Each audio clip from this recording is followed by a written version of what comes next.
Ora viva, boa noite, sejam bem-vindos a mais umas Quintas da Mudança. Quintas da Mudança, todas as quintas-feiras, aqui no Facebook do Vamos Mudar e também no YouTube. É um programa do movimento Vamos Mudar, movimento de cidadãos independentes, às autárquicas do Conselho das Caldas da Rainha, candidatura à Câmara Municipal, à Assembleia Municipal e às Juntas de Freguesia.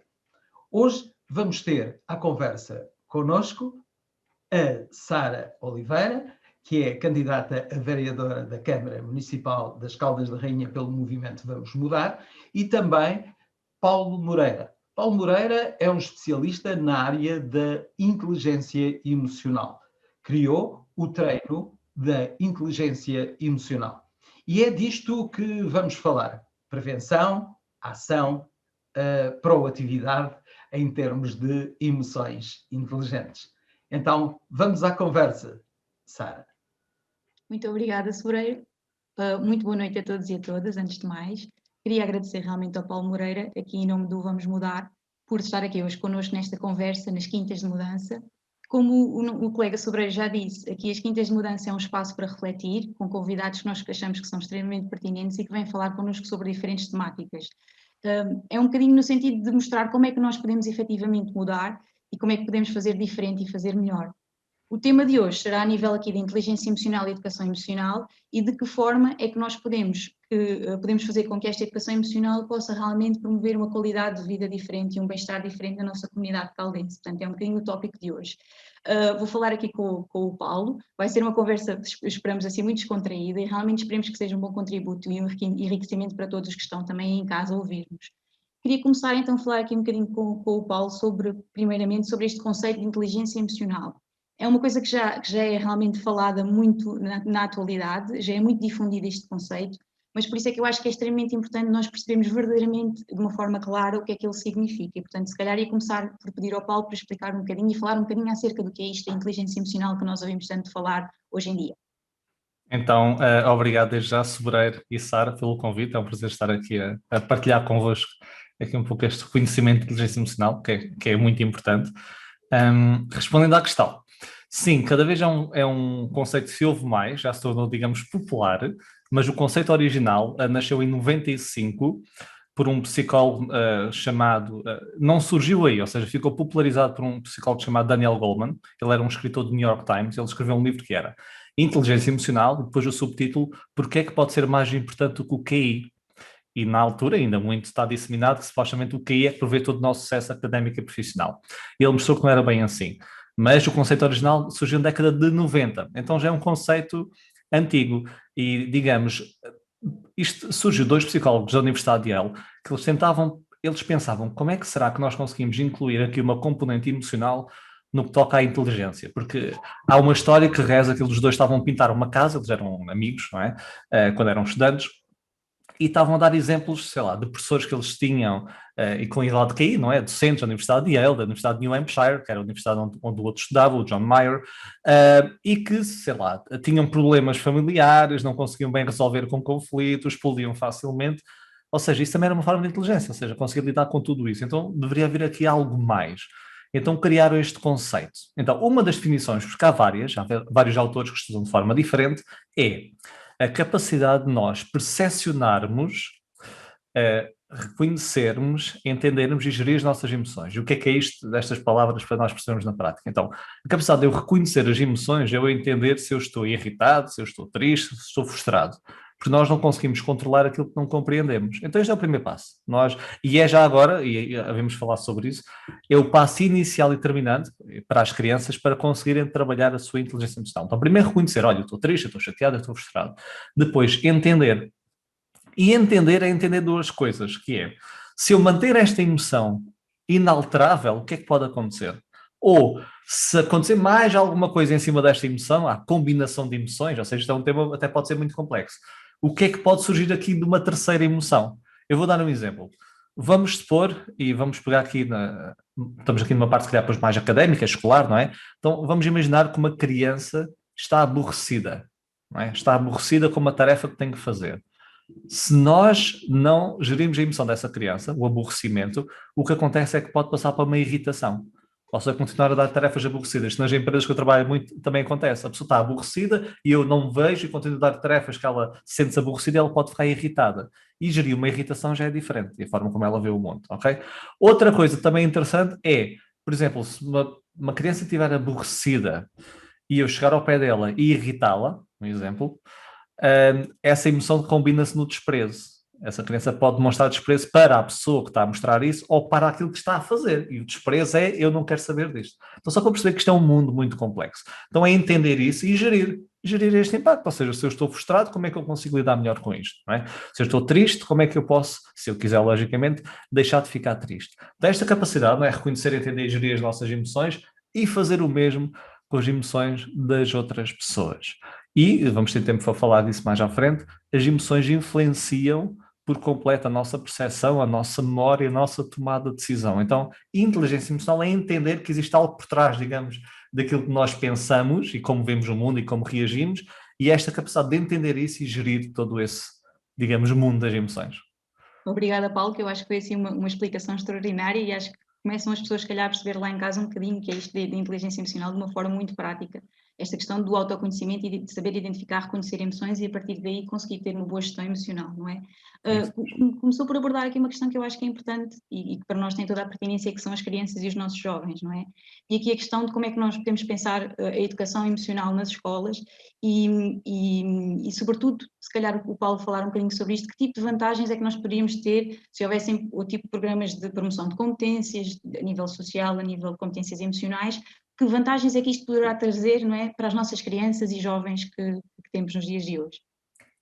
Então, em primeiro lugar, para haver essas vantagens, ou seja, benefícios a partir do pré-escolar e introduzir este tipo de temáticas, é que para nós conseguirmos, nós vamos pegar nas crianças, para as crianças conseguirem gerir as emoções, que é isso que nós queremos em última instância, não é? Gerir aquela birra, ou aquela frustração, ou aquela ansiedade, que é o que nós queremos, elas têm que primeiro aprender a identificar e a rotular e a compreender as emoções. Então, grande base deste tipo de programas prende-se nisso mesmo. Eu entender isso, que estou triste ou estou ansioso. Eu tender a conseguir rotular, ou seja, verbalizar isso e conseguir, digamos, compreender porque é que isso está a acontecer. Isso é muito importante. E há uma coisa interessante que é, isto é pedra pilar para tudo o resto. E há muitos autores e cientistas no ramo do campo das emoções, psicólogos como a Sara, que assustam-se com o caminho que está a acontecer, que é, parece cada vez menos, quer dizer, há esta literacia emocional. Ou seja, há programas que estão a ser implementados, é verdade, está uma geração atrás. Mas no dia-a-dia parece que cada vez verbalizamos menos diferentes emoções. Ou seja, eu lembro-me que tinha uma professora da minha faculdade que dizia que trabalhava muito com crianças, as crianças hoje só têm 2 tipos de emoções. Eu estou bué da bem ou estou bué da mal, ao dizer assim. Não é mais nada. Isto é grave, pode parecer muito simples, mas é o bué da mal, posso estar ansioso, frustrado, triste, irritado, pode ser N coisas, e se eu não conseguir identificar que emoção é que é e rotular, não consigo gerir tão bem, depois não consigo iniciar comportamentos para alterar.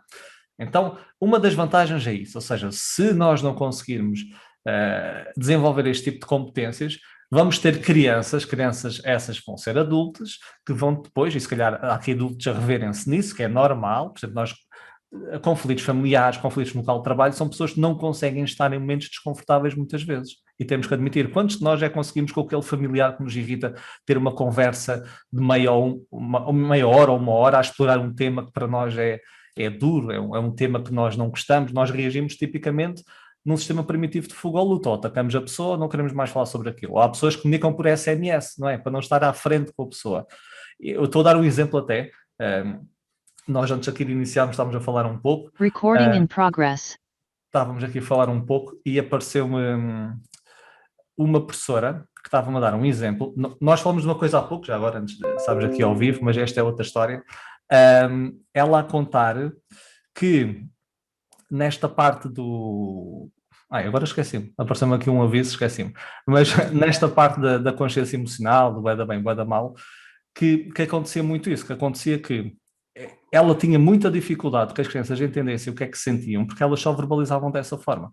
Então é muito, muito importante mesmo que nós consigamos lidar com isso. Agora, vantagens... por acaso, eu há pouco tempo tinha visto estudos, e nós temos que ver a literatura, o que é que acontece, o que é que mostra à volta disto, E há um estudo feito pelo CASEL, já agora quem quiser ler sobre isso, o CASEL é The Collaborative for Academic, Social and Emotional Learning, ou seja, é aprendizagens socioemocionais, e o CASEL é, digamos, um instituto, digamos assim, que estuda muito estas competências socioemocionais, e eles têm um estudo de 2019, ou seja, é recente, em que fazem meta-análises. Para quem não sabe, meta-análises são grandes grupos de estudos, não é, que compilam e que mostram resultados. E o que é que eles verificaram? Que quando as crianças desenvolvem competências socioemocionais, conseguem este tipo de resultados. Eu até trouxe aqui para vos mostrar, para não falhar aqui nas percentagens. Ou seja, nesse estudo, nessas compilações de meta-análises, 27% mais estudantes, ou seja, apresentaram um melhor desempenho académico. Então estamos a dizer que, trabalhando as competências socioemocionais, há um aumento de desempenho académico. Ou seja, por vezes podíamos pensar que isso não afetava esse campo, mas afeta. 57% dos estudantes apresentaram aumentos em várias competências. Eles aqui não discriminaram, mas várias competências. 24%, e são excelentes números, uma melhoria de comportamentos sociais e menos ou menores níveis de stress. Também é muito importante, 24% menores níveis de stress. Depois, 23% de melhoria das atitudes, ou seja, perante os professores, perante a escola, perante a disciplina e, muito importante também para as escolas e para os pais lá em casa, 22% menos de problemas de conduta social, ou seja, comportamentos problemáticos. Ou seja, nós estamos a pegar em estudos que realmente pegaram em programas, que introduziram este tipo de competências, viram os resultados e nós temos resultados tangíveis para a comunidade e para os pais em desenvolver estas competências. Por isso é muito, muito importante que nós o façamos. Paulo, eu acho que esse estudo que tu agora comunicaste é fantástico, até para nós termos às vezes esta percepção, que nem sempre existe, de que o desenvolvimento de competências que são emocionais e sociais, não é, a nossa ligação com os outros, a forma como nós sentimos as emoções e conseguimos identificá-las e expressá-las aos outros, é essencial para esses parâmetros todos que falaste, não é? E às vezes acho que não há este entendimento para a questão da nossa relação com os outros, para a questão de como é que nós temos competências que podem ser também desenvolvidas no contexto de escola, para a questão da gestão do próprio stress, da ansiedade. Portanto, o facto de nós promovermos uma educação emocional é fantástico para diferentes contextos, não é?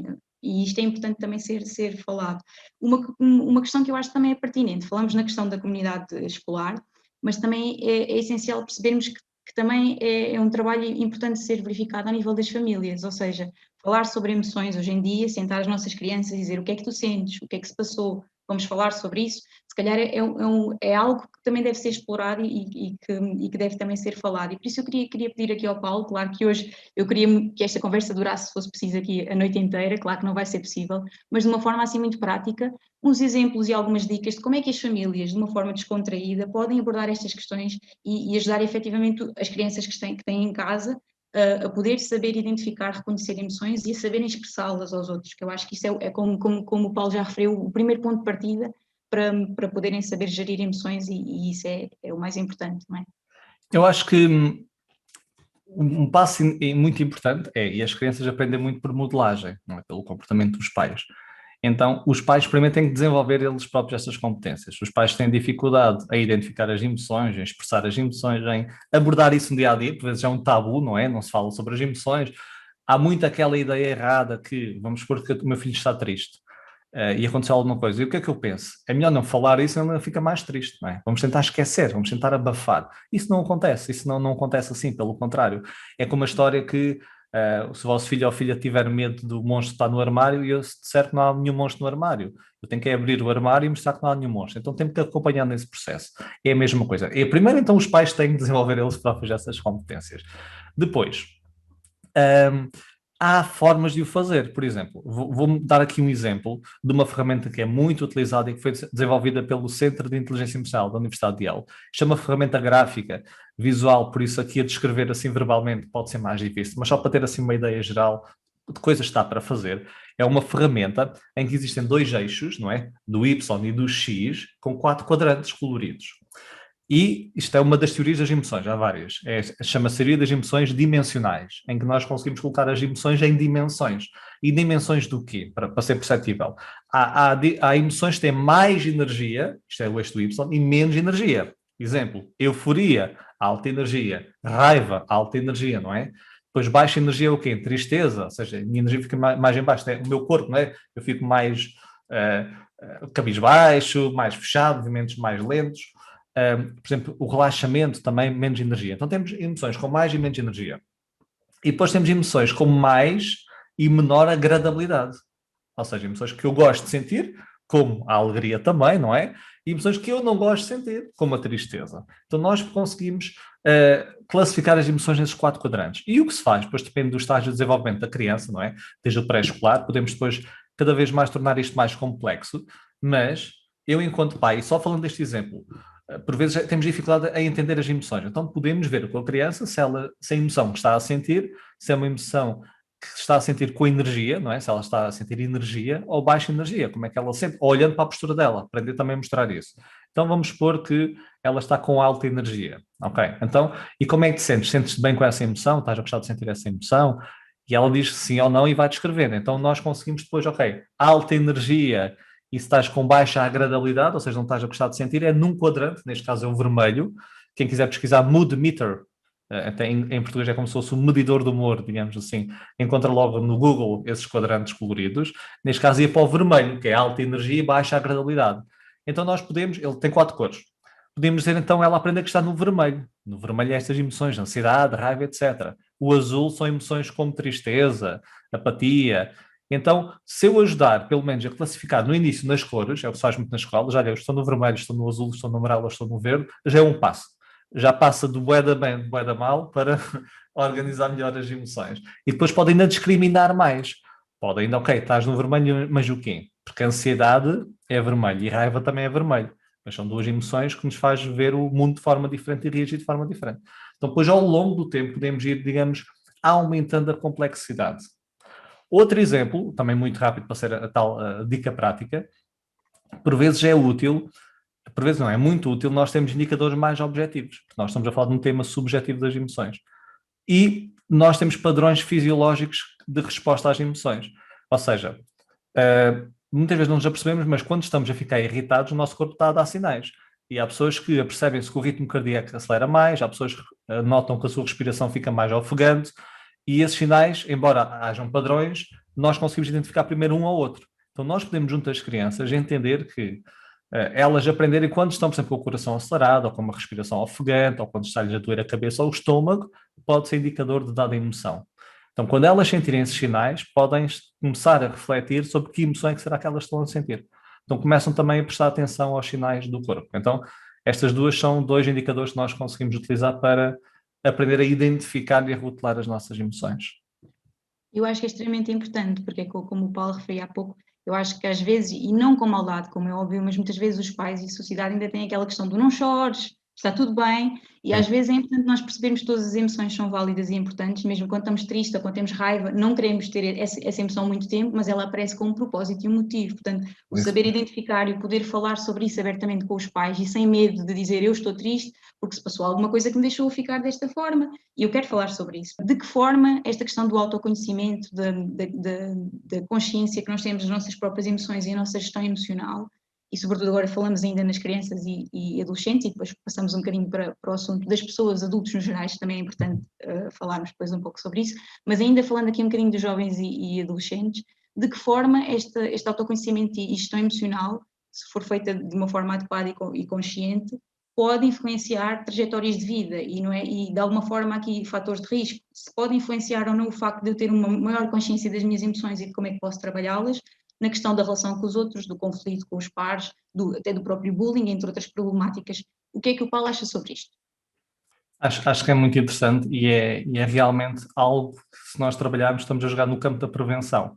Por exemplo, há um estudo muito conhecido que a Sara com certeza conhece, que é o estudo do Marshmallow, e se calhar quem nos está a ouvir já viu uns vídeos sobre esse estudo, embora tenham tentado replicar mais recentemente sem resultados, mas já aqui, entre aspas, uma crise de replicação de alguns estudos, mas está aqui muito bem fundamentado, que é o seguinte: colocaram, só para verem como é que foi a experiência, crianças numa sala fechada a serem filmadas, em que era dado o marshmallow, e o investigador ou a investigadora dizia: olha, vou-me ausentar durante, a média era 15 minutos, e quando voltar, se tiveres comido o marshmallow, não comes mais nenhum, comes só esse que estava aí, Se tiveres resistido a essa tentação, é o que eles queriam testar, comes outro, então comes 2. E o que é que eles queriam testar? A capacidade das crianças resistir ao impulso inicial, aquela gratificação instantânea que todos nós temos, que é estudar ou ir para a praia, não é gratificação instantânea. pensar numa recompensa maior a longo prazo. Então ele queria testar o Walter Michael, que foi quem começou estes estudos, queria testar isto. E o que é que ele notou?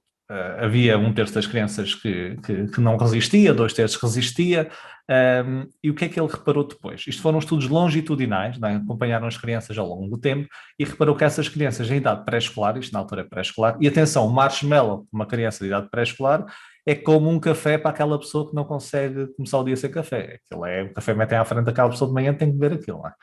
Então é a mesma coisa, é difícil resistir. E eles notaram que essas crianças eram depois adolescentes e depois adultos, foi tudo acompanhado ao longo do tempo, com menos problemas sociais, relacionavam-se melhor, tinham melhor desempenho académico, então havia um grande número de resultados para que eles conseguiam resistir àquela gratificação instantânea.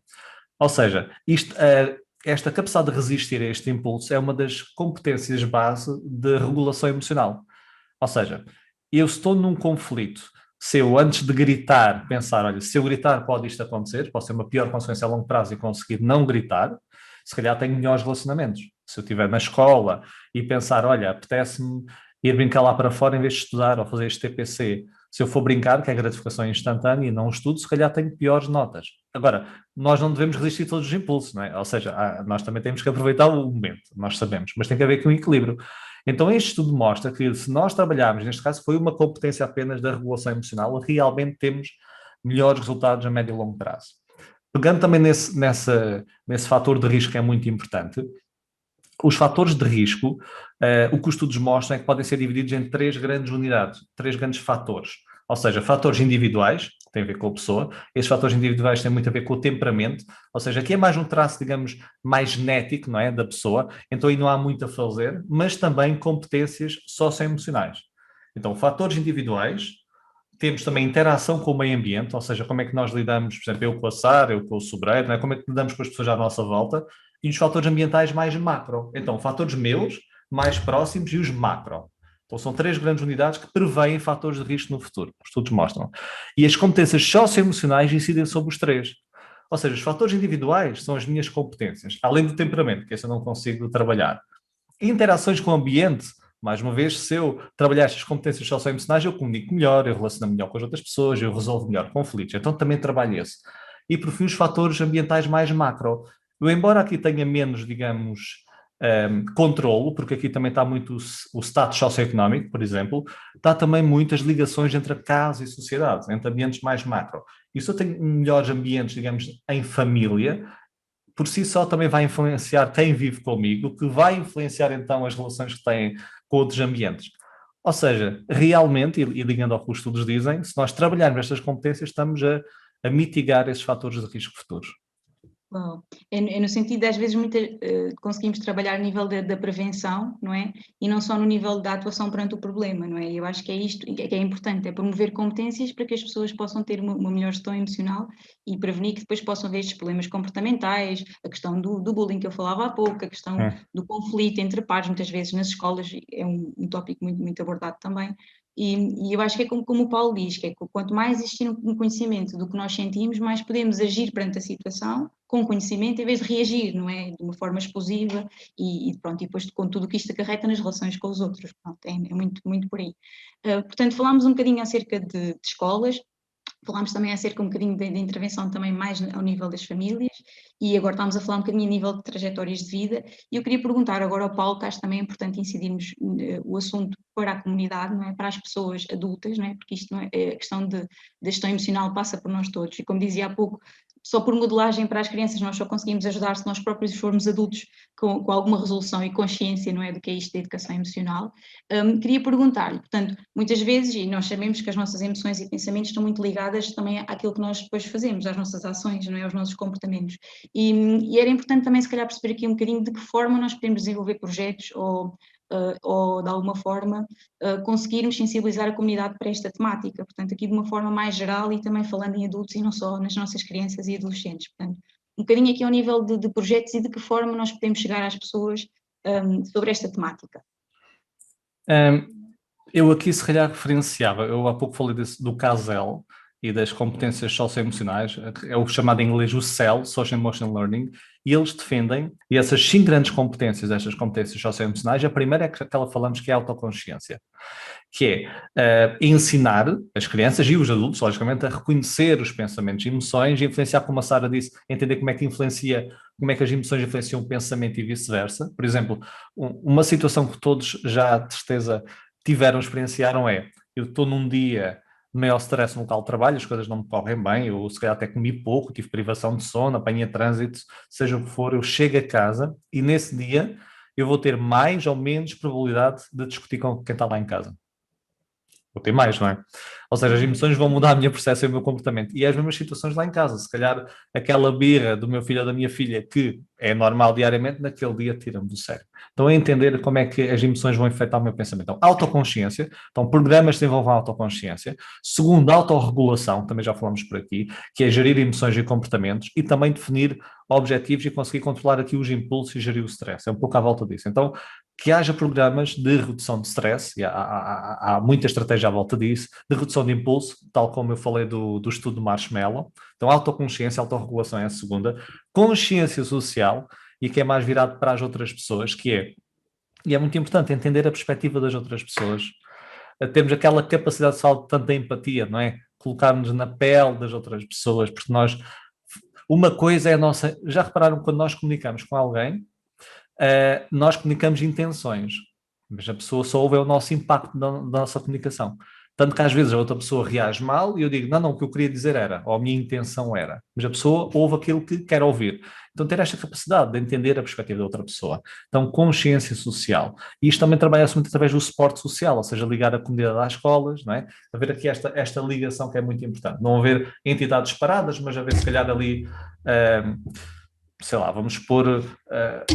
departamentos, vamos dizer assim, departamentos em que várias unidades, não é? Várias pessoas de cada unidade se juntam e tentam em conjunto ver essa perspectiva e ter ações coletivas.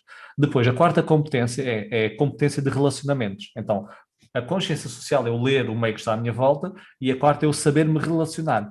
E saber relacionar é eu ter a capacidade de manter relações saudáveis, eu conseguir cooperar com as outras pessoas, eu conseguir resolver conflitos. Então, competência já volta disto. E a última, tomada de decisão responsável, como eles dizem. Então é a capacidade de nós tomarmos decisões éticas e com respeito pelas outras pessoas. Então, se nós trabalharmos, que são os programas mais desenvolvidos que trabalham à volta disto, autoconsciência, autorregulação, consciência social, competência de relacionamentos e tomada de decisão responsável, se nós seguirmos esta estrutura, nós conseguimos, a comunidade consegue desenvolver programas muito bons, com grandes resultados. Eu lembro-me que existe um projeto que é a Escola das Emoções, que foi criada em Leiria, e a Escola das Emoções, para quem já ouviu falar, até tinha ganho aquele prémio da Academia de Conhecimento da Gulbenkian, que eles atribuem vários prémios aos seus projetos, e eles têm estado já desde 2014 a promover este tipo de competências. Então há projetos que podem ser desenvolvidos, e se nós basearmos nestas 5 competências que eu disse, tem uma grande probabilidade de ter sucesso na comunidade. Muito bem. Nós, enquanto movimento, vamos mudar, temos muito, e é muito a nossa linha de ação, esta questão do trabalho em rede, e de nós não conseguimos nunca fazer um trabalho de forma autónoma e, sobretudo, por exemplo, nesta questão da educação emocional ser importante, e daí eu estar a dizer a questão da comunidade, a questão das famílias, a questão das escolas, e como diz o Paulo, eu acho que efetivamente só pode ser um trabalho eficaz se existir este conceito de rede, não é? De conseguirmos trabalhar todos numa máxima de união faz a força, pronto, isso que está a dizer, acho que faz-nos todos o sentido. Há pouco falava também um bocadinho, logo no início da nossa conversa, algo que eu achei que também é muito, muito pertinente de falarmos um pouco melhor, que é muitas vezes as pessoas relacionam a questão de ser bem-sucedido e profissionalmente estar num estatuto muito elevado com a questão de um QI muito elevado, um quociente de inteligência, portanto uma inteligência muito elevada que pode traduzir logo o facto de sermos bem-sucedidos. E acho que às vezes as pessoas esquecem-se um bocadinho de que desenvolver competências emocionais e tudo o que nós temos estado a falar até agora, como dizia há pouco, também pode promover realmente aqui a questão de sermos bem-sucedidos e haver uma realização não só pessoal, porque existe, não é, de estarmos bem connosco próprios, identificarmos emoções e gerirmos a nossa ligação com os outros, mas também neste contexto profissional, falando aqui um bocadinho a nível, por exemplo, de empresas, de contexto profissional e de como é que isto também pode influenciar neste aspecto, não é? Falando um bocadinho aqui sobre isso, Paulo. Das competências socioemocionais nas empresas, não é? Exatamente, empresas e trabalho no geral, não especificamente às empresas, mas como é que isso também pode influenciar o nosso bem-estar também num contexto profissional? Sim, é assim, aquela ideia de, por exemplo, os problemas em casa têm que ficar em casa, não é? Não entram aqui para o local de trabalho. Isso é fácil de falar, mas nós somos essa pessoa, nós temos papéis sociais diferentes, não é? Eu, Paulo Moreira profissional, eu, Paulo Moreira marido, eu, Paulo Moreira, não é? E estava mesmo há pouco a escrever uma parte sobre isto. Eu lembro-me que tinha um colega, antes de abrir a minha empresa de formação, já há algum tempo, trabalhava numa empresa, tinha um colega que diariamente entrava e era aquele colega que criticava tudo, criava aquele mal-estar, ele entrava e a gente, ei, lá vem o, não sei quem, não vou dizer aqui o nome, fogo, criava aquele ambiente pesado, não é? De cortar a faca, como nós dizemos. E houve um dia, ele entrou com um sorriso na cara, que era um evento super raro que aquilo acontecesse, não disse nada nesse dia, nem no dia seguinte, e nós, o que é que será que está a acontecer?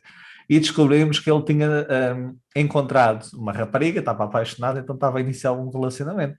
Então, e se pensarmos bem, as emoções têm este poder, ou seja, emoções sentidas até noutro contexto podem influenciar contextos diferentes. Então as emoções estão presentes. Então, significa o quê?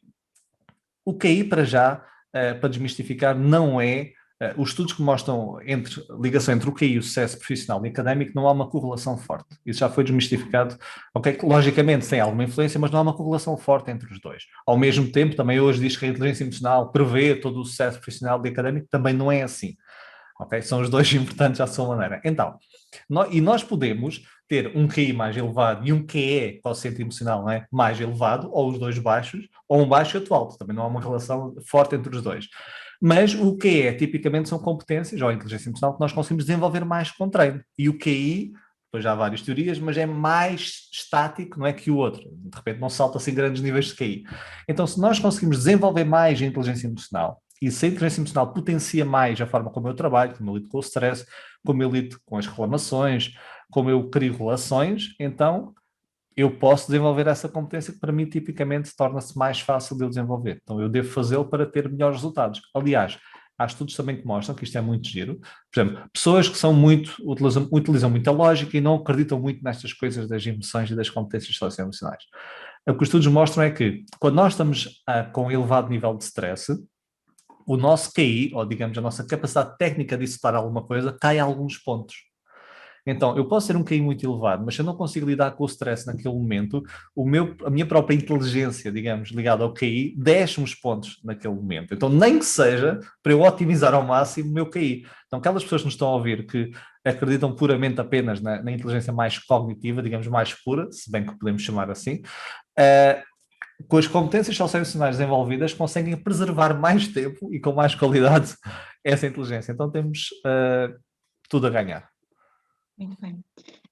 Paulo, nós enquanto vamos mudar, uma das nossas fortes preocupações tem que ver com o bem-estar da comunidade, neste caso a comunidade caldense, e também com os níveis de felicidade da população. Portanto, falar sobre isto eu acho que é importante, não esquecer da felicidade das pessoas e como é que nós podemos fazer isto e promover realmente a felicidade e o bem-estar.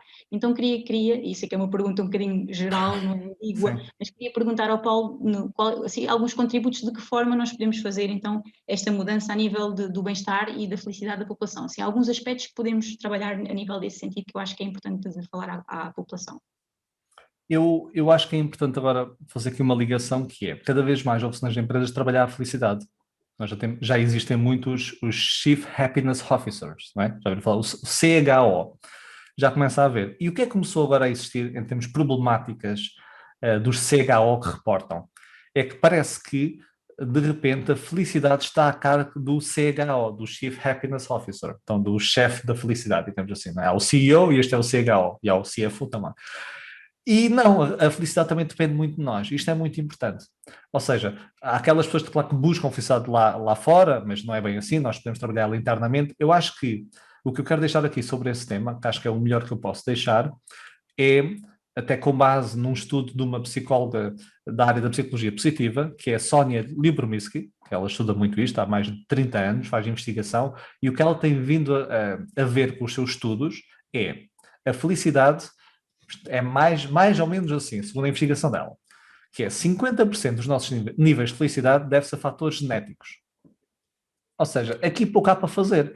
E nós conhecemos aquelas crianças, pelo menos eu vejo nesse exemplo, eu tinha colegas lá, na primária que eram super extrovertidos, alegres, e aqueles que eram mais, digamos, rabugentos, vamos dizer assim, e em adultos, tipicamente, mantêm-se nessa linha. Se não houve assim um evento grande que os transformou, mantêm-se, tipicamente. É o baseline, ou seja, há pessoas que têm nível de felicidade, por exemplo, de 0 a 10, sendo 10 super feliz, não é?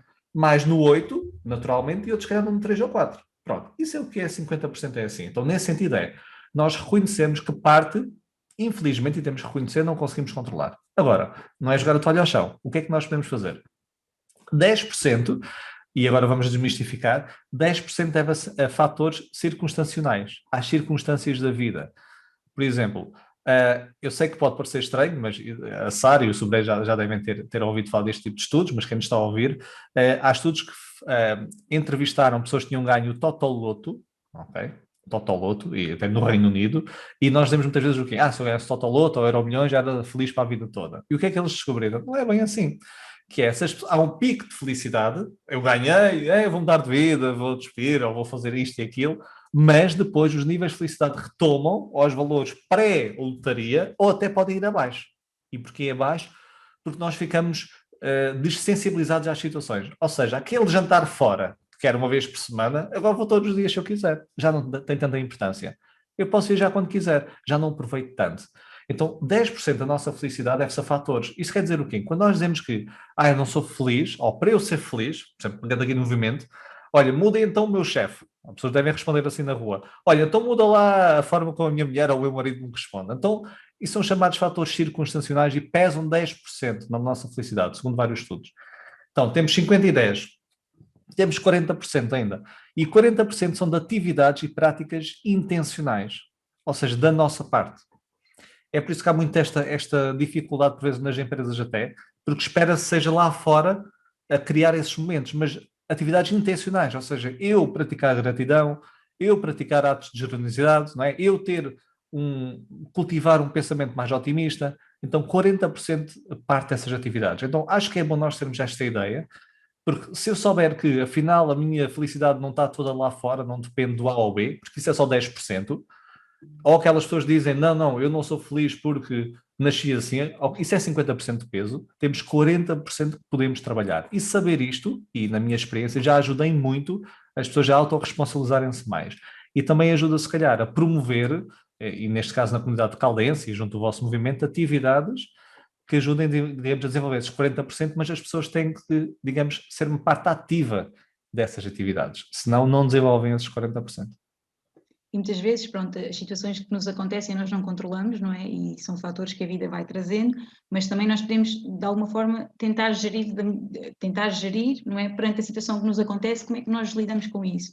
E também, como diz o Paulo, o que é que nós fazemos, o que é que nós, nestes 40%, para promover então aqui esta felicidade? E como diz, nós enquanto movimento podemos criar oportunidades, mas depois as pessoas também têm que, de alguma forma, estar disponíveis para elas, não é? E aqui passa muitas vezes, pode ser por questões de cidadania, pode ter que ver com questões de voluntariado, pode ter que ver com questões de ocupação de tempos livres, portanto estes 40% serem aproveitados da mesma forma e cabe a nós, não é, enquanto movimento, dar oportunidades e realmente criar condições para que as pessoas possam depois agarrar, desculpem a expressão, a felicidade aqui da melhor forma possível nestes 40% que cabe a nós e não noutra percentagem que nós não podemos mexer, como diz o Paulo. Aqui uma última pergunta, depois se calhar fazendo aqui depois um balancinho do que temos falado, e por mim, volto a dizer, está a ser tão agradável que eu acho que podíamos continuar a falar muito mais tempo, mas também não quero tomar o tempo do Paulo. Mas acho que é uma pergunta que também é muito pertinente e acho que é essencial de ser feita, que é, importa também questionar, neste tipo de situações e do tema que falamos aqui hoje da educação emocional, inteligência emocional, qual é o papel que, por exemplo, uma autarquia pode ter, um papel ativo neste tipo de temáticas, em termos de promoção de projetos, divulgação de projetos?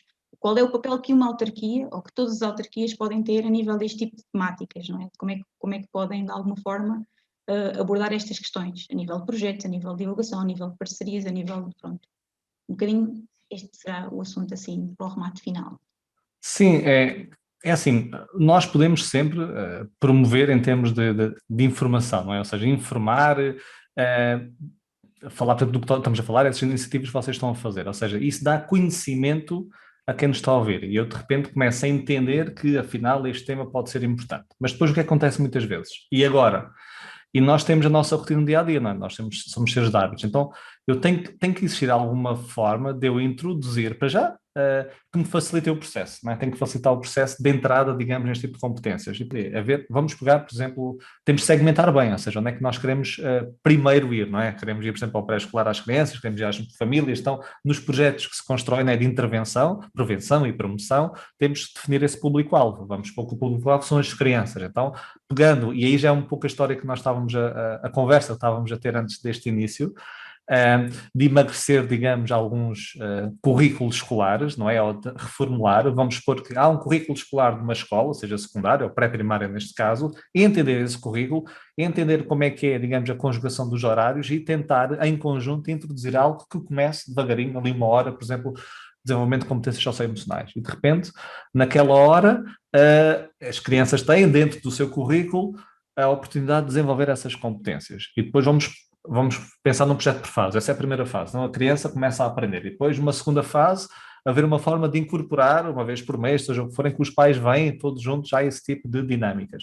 Então, acho que é muito um projeto crescendo, ou seja, etapa a etapa, definindo primeiro um público-alvo inicial, mas acho que não só, porque isso peca muito por isso, não só divulgar informação, não é factual, mas também realmente ainda a introduzir na rotina da comunidade. Assim torna-se muito mais fácil. Temos que facilitar os processos ao máximo para as pessoas aderirem. Eu acho que este contributo que o Paulo deu, não é, de pensar a escola e a educação das nossas crianças, não só no contexto de escola. Quando eu digo educação, a educação existe numa comunidade, no contexto de família. A educação, quando eu falo em educação, acontece nestes âmbitos e contextos todos, não é, da vida de uma criança e de um jovem. Mas acho que esse contributo final que deu não poderia ter sido melhor, de podermos tentar de alguma forma envolver esta questão das competências sociais e da promoção daqui deste espaço no contexto de escola e mesmo no contexto da própria comunidade, e sendo aos poucos, lá está, envolvendo também as famílias, mas acho que é uma excelente ideia e que realmente é por aí que é o caminho. Pronto, no sentido preventivo, no sentido da promoção de competências e não no sentido depois de atuar perante os problemas, não é? Quando temos crianças com dificuldades, e temos muitas crianças, não é? Eu falo pelo que vejo em termos do acompanhamento na psicologia, muitas crianças que nos aparecem por dificuldades na gestão emocional, precisamente por isso, lá está. Não queremos isto, queremos atuar ainda antes nas questões preventivas. Claro que depois, quando há os problemas, também estamos cá para atuar nesse sentido, mas sobretudo a nível da prevenção e da promoção de competências, que acho que realmente é esse o caminho do futuro. Pronto. Claro. Faço aqui um jeito de balanço final, agradecendo mais uma vez, agradecendo muito aqui ao Paulo. Acho que foi uma intervenção extraordinária. Da minha parte, foi um gosto imenso falar consigo. Espero que as pessoas que estão a ver-nos lá em casa também tenham gostado. Tenho a certeza que foi enriquecedor para todos, eu acho que sim. E realmente aqui em jeito de balanço eu acho que é um bocadinho esta a ideia que vai ficar aqui, que é a necessidade, não é? Urge aqui a necessidade da mudança também neste aspecto, de como é que nós vemos a educação das nossas crianças, mesmo a própria comunidade pensar a educação emocional de uma outra forma. E acho que é isto que nós temos que pensar.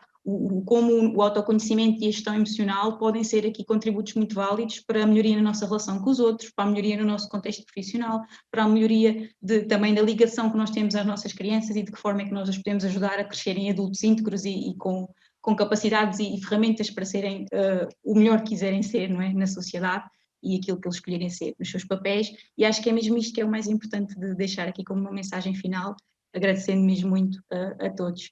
E deixo aqui também uma mensagem para irem acompanhando também as quintas de mudança, que serão sempre às quintas-feiras, e com temas sempre muito pertinentes. Portanto, muito obrigada e uma boa noite. Passo aqui a mensagem, a palavra, aqui para o Sobreiro, para fazer aqui a conclusão do dia de hoje. Bem, então foi deliciosa esta conversa. Aliás, só poderia ser com dois seres humanos extraordinários, por isso só poderia ser uma conversa com um tema fantástico, em que podemos ajudar, como é que podemos ajudar as populações a viver a melhor, a terem atividades mais intencionais, ao fim e ao cabo, para podermos ser diferentes. Por isso, o desafio está feito. Paulo Moreira, obrigado mais uma vez, e quero dizer a todos os que nos estão a ver e a ouvir que acompanhem o trabalho do Paulo Moreira, que é o fundador de uma marca, que é a marca Treino de Inteligência Emocional, e tem este livro que eu gostava que o vissem, que o lessem, e ele já nos deixou aqui uma dica, que vem aí outro livro, não é, Paulo? É, é verdade, bem, a ver se até ao fim do ano. E foi um prazer. Obrigado a todos. Obrigado, Sara e Sobreiro. E continuem com esta iniciativa que acho que não, faz toda a diferença mesmo. Por isso, parabéns. E Obrigado. obrigada, Paulo, por nos ajudar a fazer a diferença, não é? Que também isto já foi por si só uma diferença, eu acho, para melhor, uma mudança. Obrigado. Obrigado. Por isso, vamos se envolvendo aí e para si que está aí do outro lado, aguardo. Na próxima quinta-feira vai haver mais uma quinta com mudanças. É estas quintas do movimento Vamos Mudar. Uma boa noite e uma excelente semana.